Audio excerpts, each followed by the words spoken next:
A confrontation begins between two characters, with one accusing the other of being a traitor who abandoned their duty.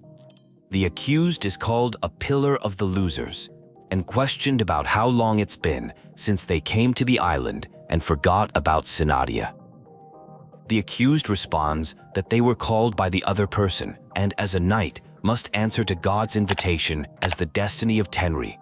This leads to discussion about the War of 10 Tricks, which has apparently been repeated 32 times, resulting in many useless pillars. One character insists they don't lie and explains that new knights chosen by the War of 10 Tricks should receive power from God. Despite leading noble candidates to the throne and praying for divine grace, God never gave anyone a chance. The other character states they never needed to be a god or have a knight. The name Seina is mentioned significantly. It's declared that the 33rd War of 10 Tricks will bring the true end. One character, identified as a traitor, is urged to keep their promise this time. The reason for the meeting is revealed. Seina's pendant has been stolen by someone described as a dirty rat hiding in the tower. The pendant's owner, identified as Rytost, demands its return, threatening that without it, shadows might be cursed and disasters could befall the world. The scene shifts to someone expressing physical weakness after being hit. A character named Shoujaku appears, apologizing for approaching secretly. There's mention of a hero who challenged Rytost to a one-on-one fight and helped people. Characters discuss their investigation of gods named Rytost and Koto at the library of the 3rd Jujutsu Kaisen. Following a mysterious firefly through an altar, they encountered strange sights and a character named Shoujaku, who revealed the place is connected to Sumika, the god of the 33rd Jujutsu Kaisen. A character agrees to work together with Shoujaku but demands honesty about Shoujaku's purpose on the island. Shoujaku claims to be there for money, but now wants to retrieve lost belongings and escape. The group then faces monsters that seem obsessed with Shoujaku's belongings. A significant discovery is made. Shoujaku possesses Seina's astral ring, apparently a divine treasure. The others press Shoujaku for information, believing it may relate to their friends. Shoujaku finally agrees to be honest about the mission. Shoujaku reveals accepting a secretive, high-paying job that turned out to involve stealing from Mizuki, which is apparently connected to God. A flashback shows Shoujaku's reluctance upon realizing the true nature of the mission and the danger of stealing from God.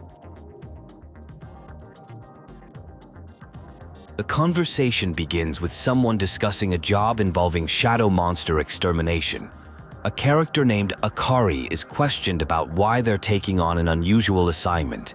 The speaker admits to stealing a jade cup from Kohaku Gai after being persuaded by money and entering what appears to be a divine trial. After obtaining the jade cup, the environment suddenly transformed.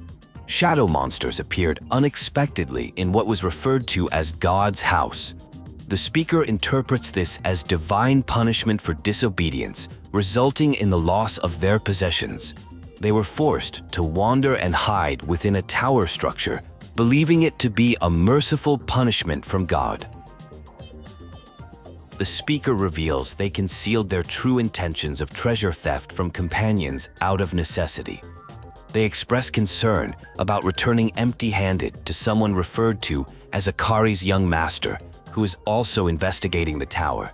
An astral ring is mentioned as belonging to a precious friend, making it impossible to surrender. The characters discuss the astral ring's connection to someone named Seina. The narrative shifts to expressions of regret about past actions and a desperate plea for help regarding an organization's master. The scene transitions to a location called Mizuki, where the shadow surrounding the astral ring has vanished. A pendant belonging to Seina is recovered, triggering memories about having it repaired by someone named Rytost. This leads to revelations about a mission involving someone called Height bringing back tragedy, and the beginning of a jujutsu war that will birth a new knight. Historical information is revealed about Rytost not being responsible for starting the war, and how the Jujutsu reached a stalemate following the Shadow King's collapse. A pendant appears to have special properties that extend someone's life. Characters urgently try to exit a system. The scene shifts to a scientific discussion about consciousness protection. A Dr. Ajita and someone named Vita debate verification methods for consciousness, despite clear medical indicators of unconsciousness. Dr. Teresa is mentioned as being kind and helpful. The conversation turns to analyzing Rytoste's unusual behavior, particularly regarding a special power not recorded in history that could transcend the system. This power, described as belonging to a true god's Shadow Knight, was used to kill someone named Coralie, despite Rytoste previously hiding this ability. A hypothesis emerges that erasing the root cause of an abnormality might solve connected problems, specifically suggesting that killing Rytoste could potentially undo Coralie's death.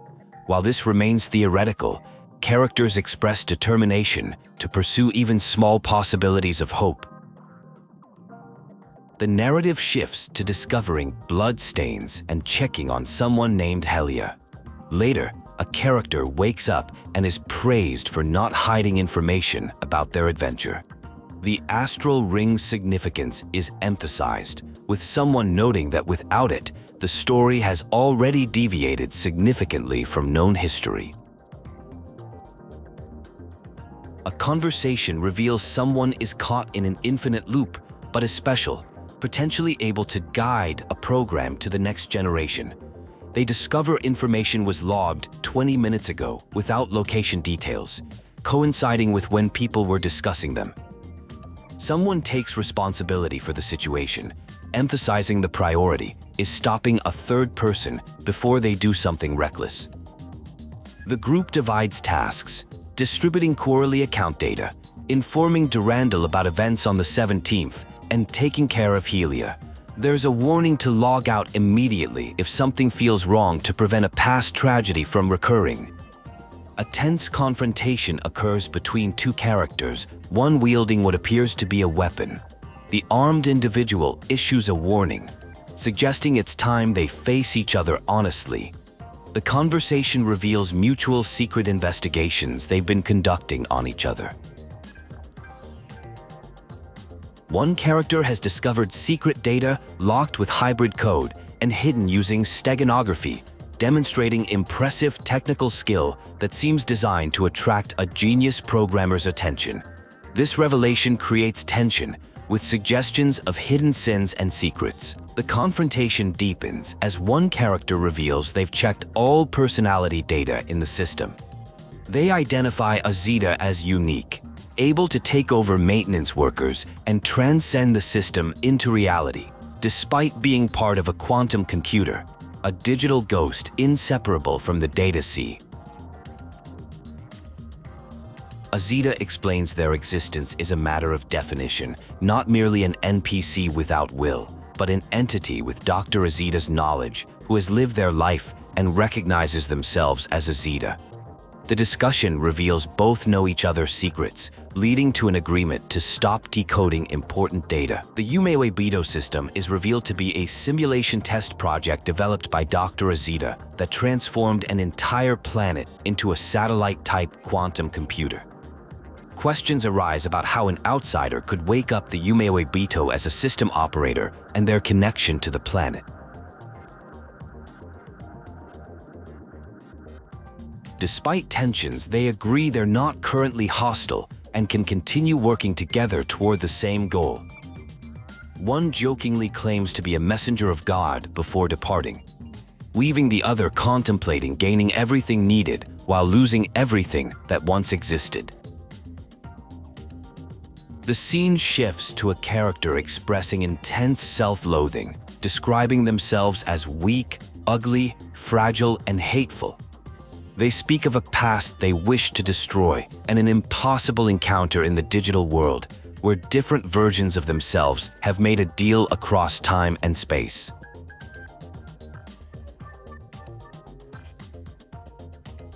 Helia is confronted about their pain and frustration. References to blood creating bridges of power between them suggest some supernatural connection. The confronter criticizes Helia for failing to use this power effectively against enemies and for making empty promises. Two individuals find themselves on a spaceship heading to the moon as winners selected by the Mars Exploration Association. They are discussing their memory and current situation. One person seems confused about their circumstances, while the other provides clarity about their selection and upcoming training. The conversation reveals tension in their relationship as partners for the Mars exploration project. A significant revelation occurs when one character mentions Coralie, describing her as Helia's most precious memory.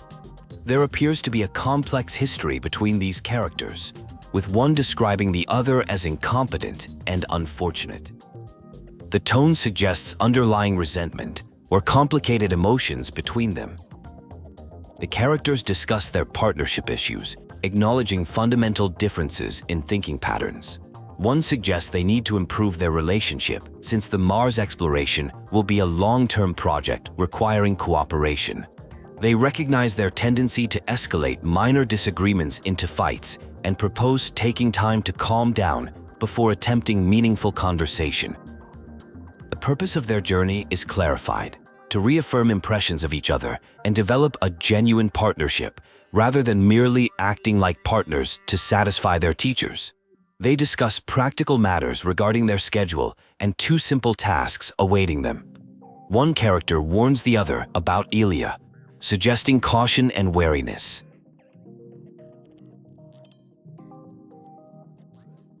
They establish a communication protocol for their time and space, agreeing to meet at specific times for meals or leave traces of their presence to assure each other they are alive. This suggests concern about isolation or safety during their mission. They decide to explore the ship separately to have time for independent thought. One character explores the spaceship, examining the control room, power room, and automatic control systems. They review their schedule, noting data collection tasks and technical operations involving altitude speed adjustment and shield activation. Despite having simulator experience, this is their first time operating actual spacecraft systems. An awkward encounter occurs when the characters unexpectedly meet in the data room. One attempts to explain their presence, mentioning data organization work, but the interaction remains tense. After a brief, uncomfortable exchange, they separate again, with one character questioning whether they were too harsh. Reflecting on their relationship, one character acknowledges their history of constant arguments and recognizes personal growth in their partner. They contemplate better approaches to communication, noting that their previous patterns were unproductive. They decide to discuss these matters at their next meeting. One character discovers a book or picture left as a trace by the other, interpreting it as the communication method they had discussed earlier. They consider leaving a message expressing that despite their arguments, they hold no prejudice and actually respect the other's intelligence.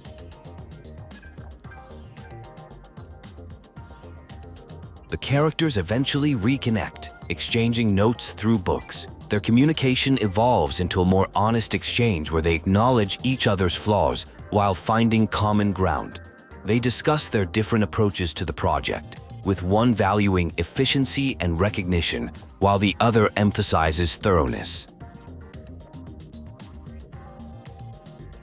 Coralie and her partner engage in a meaningful conversation about their relationship. Coralie expresses happiness about being considered a true partner, moving beyond just wanting to be chosen. She looks forward to solving puzzles and facing trials together, encouraging her partner to think outside established rules. The conversation continues as they discuss their compatibility as partners. Despite initial hesitation, there's acknowledgement that their differences might compensate for each other's shortcomings. This realization marks a turning point in their relationship dynamics. They engage in a practice game where Coralie surprisingly wins. Her partner accuses her of cheating by using a score-doubling technique, but Coralie prefers to call it strategy. The playful competition strengthens their bond as Coralie promises to reveal more of her skills gradually. Coralie explains about a notebook they've been using to communicate. Originally her gaming notebook where she noted game-related concerns, it temporarily served as their communication tool. She appreciates her partner's respectful approach in not looking inside without permission. The conversation shifts to an AR game involving digital pets. Coralie describes a unique digital creature that's like a rabbit dreaming of becoming a bear, something trying to grow beyond its programming. She explains how most players abandon this creature because it seemingly can't develop without carrots. Coralie expresses optimism about finding carrots for the digital rabbit, believing they must exist in the game. This leads to a philosophical insight that humans don't have dreams that are impossible to achieve, just as game designers don't create unattainable goals.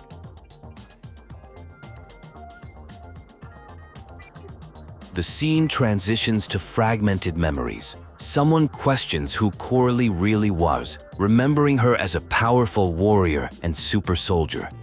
These memories appear distorted and painful, suggesting significant trauma associated with Coralie. The memory shifts to what seems to be a space mission involving a ship called Hyperion 11. Coralie and her companion discuss maintenance needs and injuries sustained during their work centered around Mars and the asteroid belt. A tense confrontation occurs where Coralie's companion accuses her of having suicidal intentions regarding their mission. Coralie denies this, claiming her dream is to live forever. This reveals deep concern from her companion about her true motivations.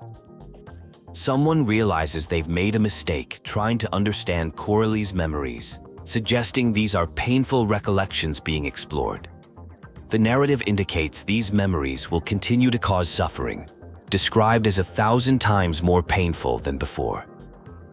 Intense emotional pain is described using metaphors of rivers of anger flowing through blood vessels.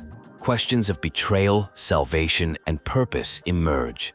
Despite apparent hopelessness in a sealed plan, there remains determination to struggle until the end rather than give up. A tense conversation reveals an unauthorized experiment involving a child. The speakers discuss a super soldier project called Kolari, with one person being accused of extracting remnants of artificial evil. The conversation turns hostile as one party defends their actions, while another condemns them for wasting resources on a failed project. The artificial evil was deemed too dangerous for disposal and remained sealed while soldiers wondered about its potential. The armor being developed requires users to maintain an unchanging will from present to future, allowing them to exist across countless times and spaces simultaneously. Though researchers believe humans lacked the right to use this armor, one person unexpectedly succeeded. The 401 plan is declared successful as Helia embraces the resonance of pain and wishes. Survivors have gathered at a defense line that's weakening against numerous enemies.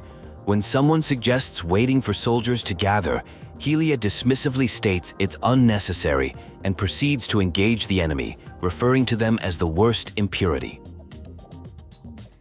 Helia maintains control of what she calls universal spacetime. A warning about dangerous firepower is ignored. Someone pleads with Helia to stop fighting recklessly, pointing out that civilians and injured people are in areas where she's attacking. Helia coldly responds that they'll die anyway, and it's better to die quickly than be eaten. The defense line is breaking. Reinforcements won't arrive, leaving survivors desperate. Helia, described as a revenge machine, eliminates disasters, but at a terrible cost. Questions arise about what can truly be protected at such a price, as the area where the super soldier Kolari exploded remains barren. Helia declares there are no more enemies and moves to the next location. Someone shows Helia her old diary, reminding her of her original wish to restore the world. Helia dismisses this as a childish wish she now uses to deceive others. The conversation reveals Helia was found through the 401 plan. and now has power to end what they call the worst. Helia's revenge targets not only her enemy, but also those who forced her friend to fight and those who belittled her. Someone tries to remind Helia of her former dreams written in her diary, including living with her parents and having pets. They suggest Helia once wanted to be a hero, but Helia responds that heroes can't have good endings.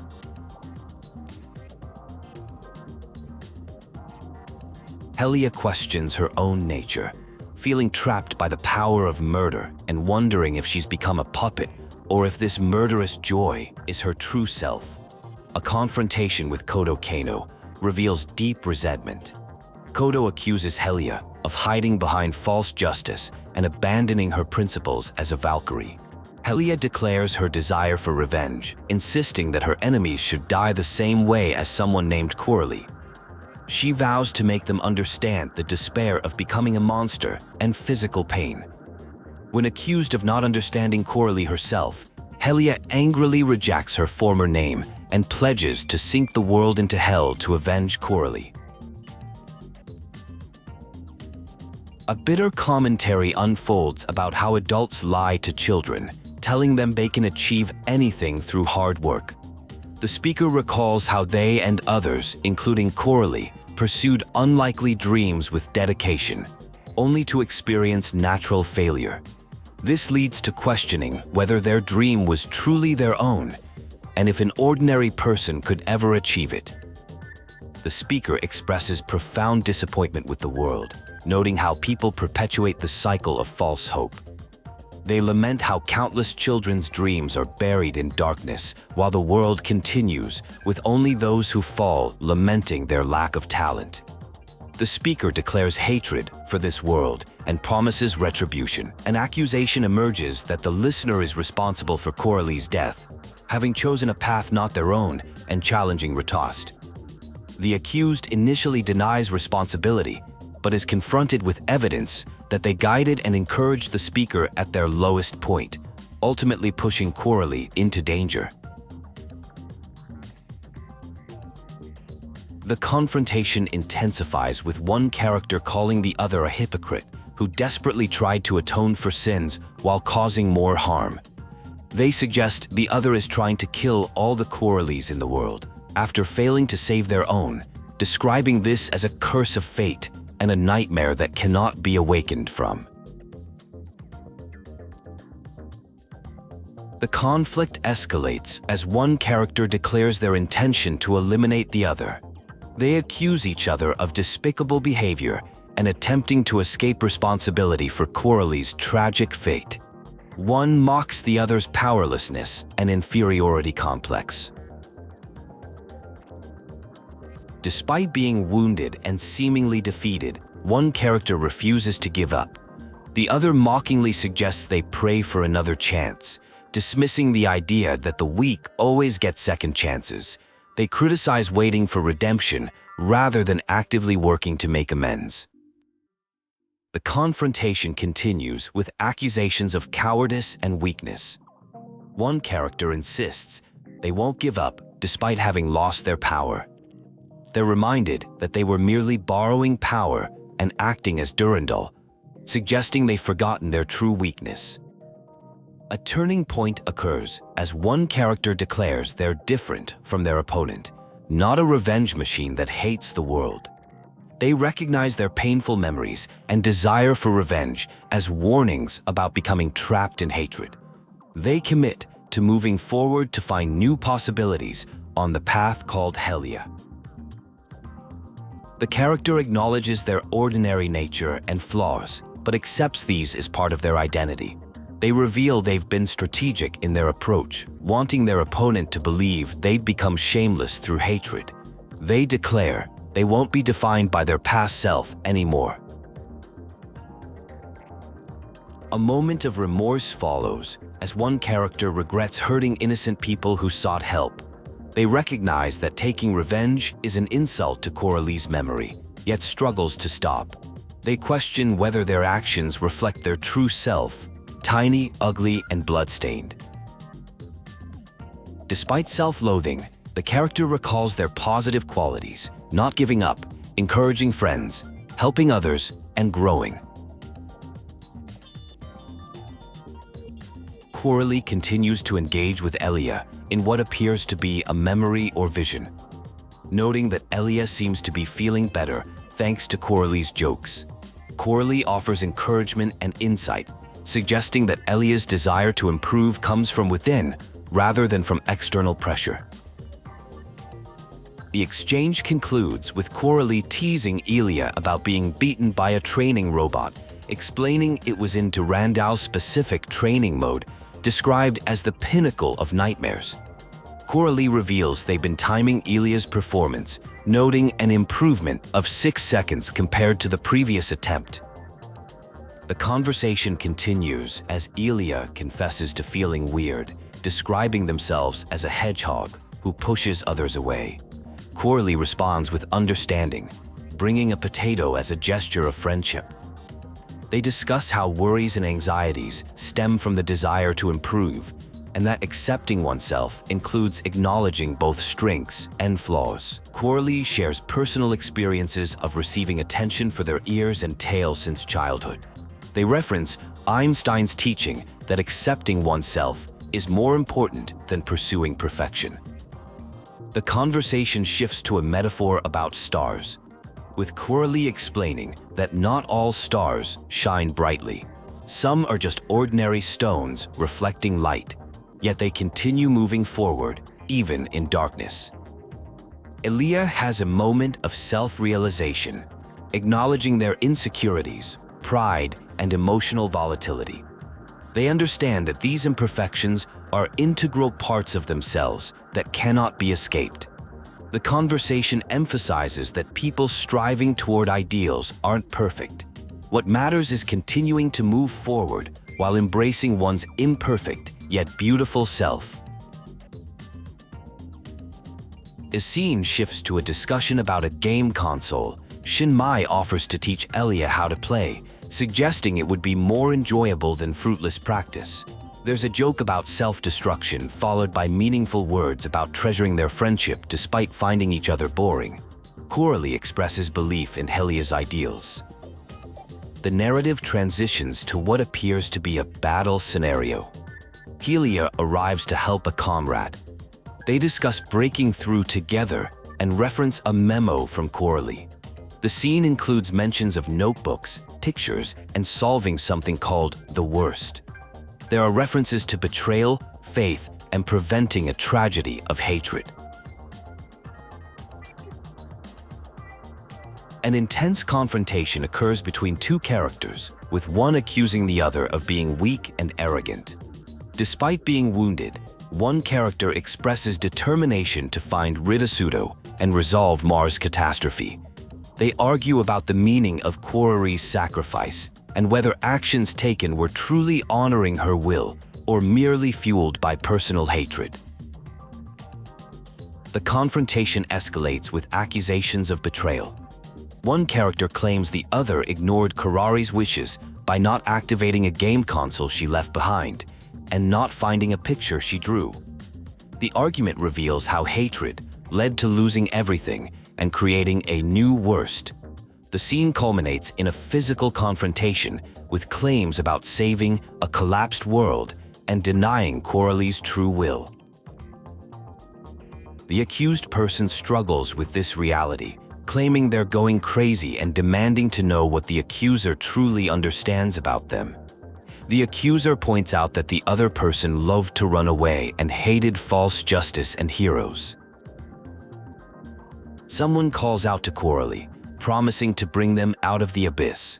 There's a painful revelation that causes distress, with accusations of lies being thrown. A helicopter metaphor is introduced, with someone drawing and aiming to create a world without the worst. A conversation reveals not everyone wants to be a hero, with questions about why someone laughed while pressing an explosion button. The narrative shifts to deep introspection about misunderstandings and endless mistakes. Life is described as a constant struggle in darkness, with light always disappearing before it can be grasped. The speaker feels trapped in a cage of fate, unable to escape despite screaming and struggling. They describe an armor that isn't a gift, but eternal torture they must carry.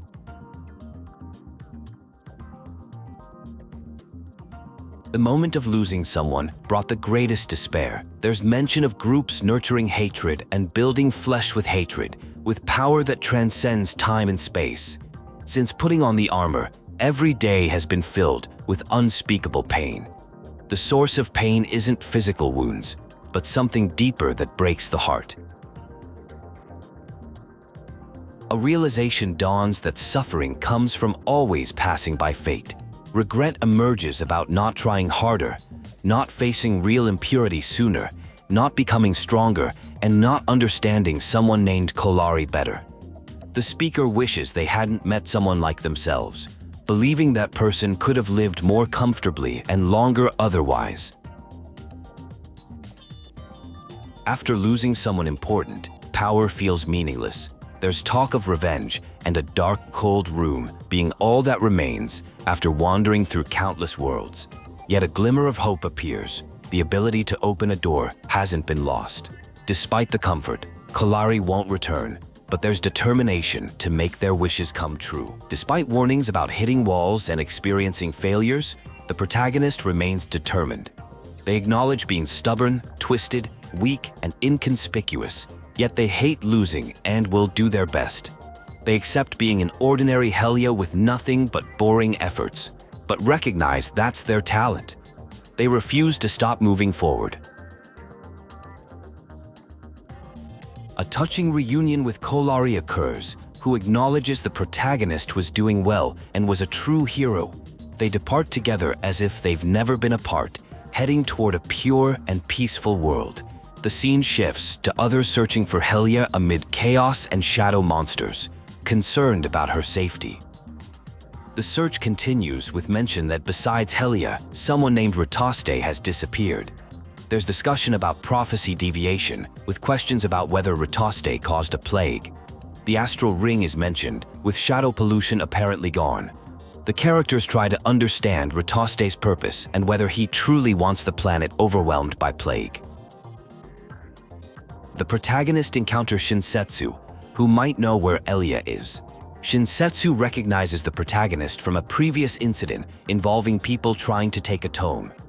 She reveals she was concerned about them during that encounter and introduces herself to Yume Uebito. When asked about a woman with gray hair in a red uniform, Shinsetsu hasn't seen her, but offers to help search at evacuation centers she established with friends. A shadow monster attacks, but is unexpectedly absorbed into the protagonist's hand. This triggers an existential crisis as they realize they might be connected to Rayla, possibly as her embodiment or origin. They fear eventually becoming her shadow and gaining destructive power. The protagonist resists this fate, declaring they won't let it happen and rejecting this power. Shinsetsu brings the protagonist back to awareness after witnessing them absorb the shadow monster. The protagonist warns Shinsetsu to stay away, fearing the absorbed shadow might be released or continue absorbing more shadows, potentially summoning something terrible. Despite these concerns, the protagonist resolves to atone and save people if tragedy occurs. Shinsetsu uses a knife analogy to suggest power depends on who wields it. In evil hands, it's a weapon. In good hands, a protective blade. The protagonist questions if they're destined for darkness, wondering if being born as someone's shadow means following the same path. Shinsetsu counters this deterministic view, using the example of herself and her sister having different personalities despite the same upbringing. The conversation leads to an important realization. Everyone decides their own fate, regardless of origin. Shinsetsu reassures the protagonist they are normal and won't change fundamentally. This comforts the protagonist, though concerns remain about the shadow-filled city and evacuation centers. They decide to return to check on everyone, with the protagonist now seeing potential to use their shadow-absorbing ability for good. The protagonist embraces their power, determined to save everyone despite being born from shadow. They successfully defeat multiple shadow entities, demonstrating growing skill. Bianca joins the battle, and together they clear the area of shadows. The protagonist explains to Bianca their newfound ability to absorb shadows completely, noting how they've gradually gained power similar to someone else's.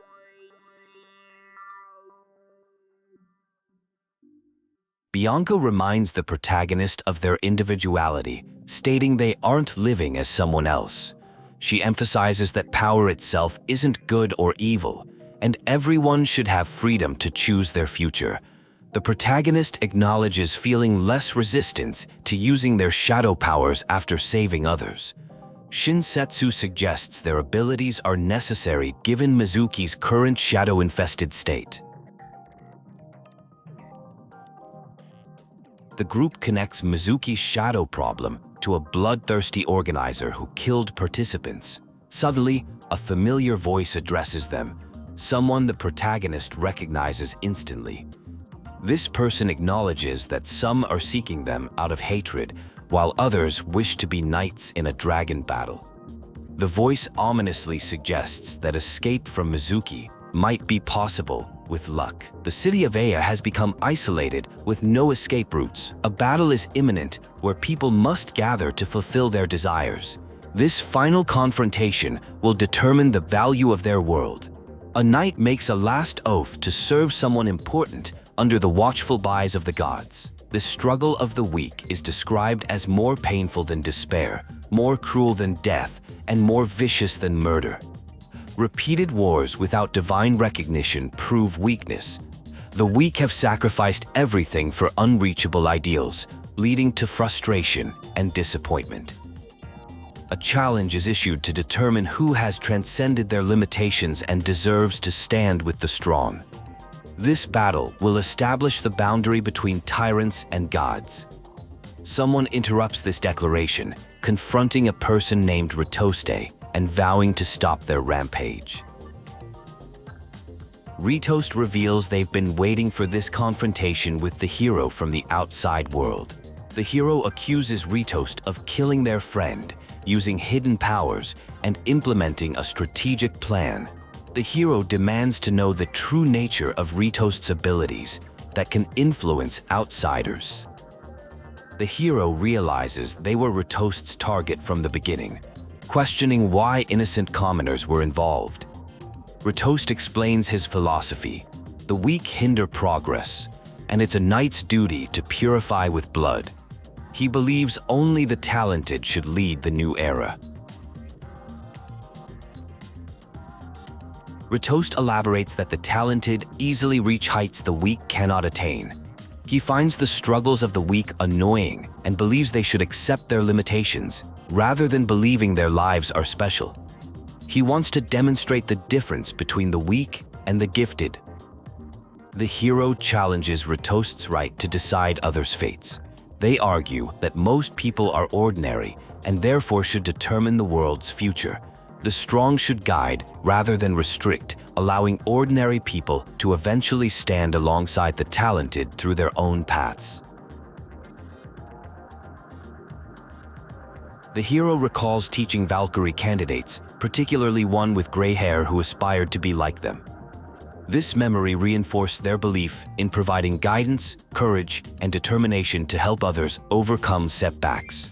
Despite current struggles, the hero maintains faith in this student's growth. Rytost challenges the hero to prove their philosophy through combat. He threatens to kill the weak if the hero fails. Their confrontation is interrupted by Helia's arrival, who apologizes for causing trouble, but assures everyone she's resolved her internal conflicts.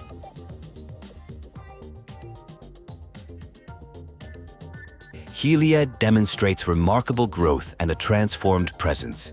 She acknowledges past mistakes but refuses to run away, accepting her flaws while moving forward. She requests to face Ritoste herself, determined to settle their conflict personally. The senior acknowledges the life or death nature of the battle Helia faces, but respects her decision as a comrade. Helia understands the gravity of the situation, but believes facing challenges independently is necessary for growth.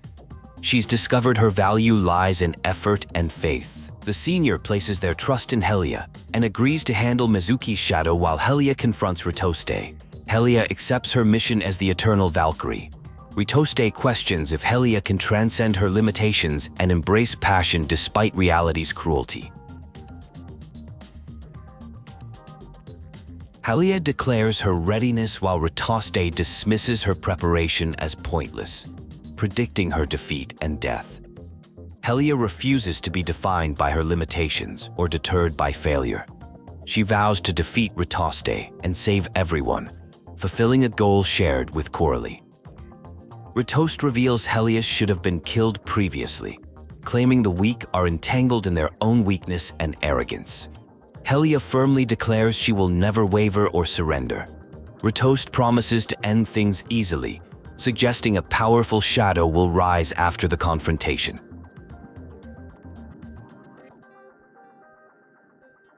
A confrontation reaches its climax as two destinies converge. The shadow of fear threatens to consume beauty, while one combatant acknowledges the growth of their opponent, but dismisses it as insufficient. They promise to demonstrate true cruelty to anyone who dares challenge them.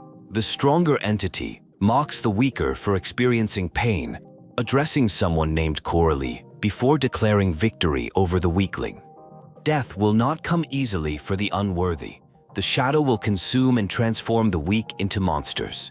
Those who are weak will die clinging to their ideals. Despite repeated threats that the shadow will burn and transform the weak, someone defiantly declares they will drive the shadow away. The powerful antagonist believes nothing can stop them, claiming that the weak inevitably fall into the shadow cast by the strong. The conflict intensifies with declarations about foolish desires being evil. Someone insists the outcome will be determined by choice. The powerful entity dismisses everything they see as mere insects. A pattern emerges of threats about shadows burning and transforming the weak, followed by defiant promises to drive the shadows away. The determined individual vows to continue for Coralie's sake, asking them to witness their journey. Helia reveals plans to retake the Valkyrie admission test despite having D-level compatibility with collapse energy.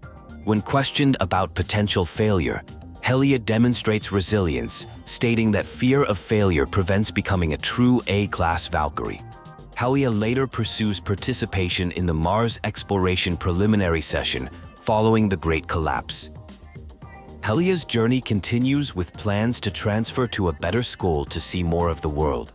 Despite warnings about facing failure and no longer being number one, Helia remains unafraid, citing lessons learned. After failure, one can begin again. After falling, one wipes away tears and continues forward. As long as one keeps moving, dreams remain possible. Someone acknowledges that Helia has already come far, prompting determination to go even further. The conflict reaches its climax with someone declaring things are finally getting interesting. A decisive moment arrives with the declaration, "This is my way." Heaven returns to its original state as dawn approaches. Victory is achieved, described as Helia's future and our victory. Love is professed for Coralie, followed by calls to them. The narrative concludes with someone hearing these calls with all four ears and telling Yuto Seiba to be quiet. Before questioning where they are,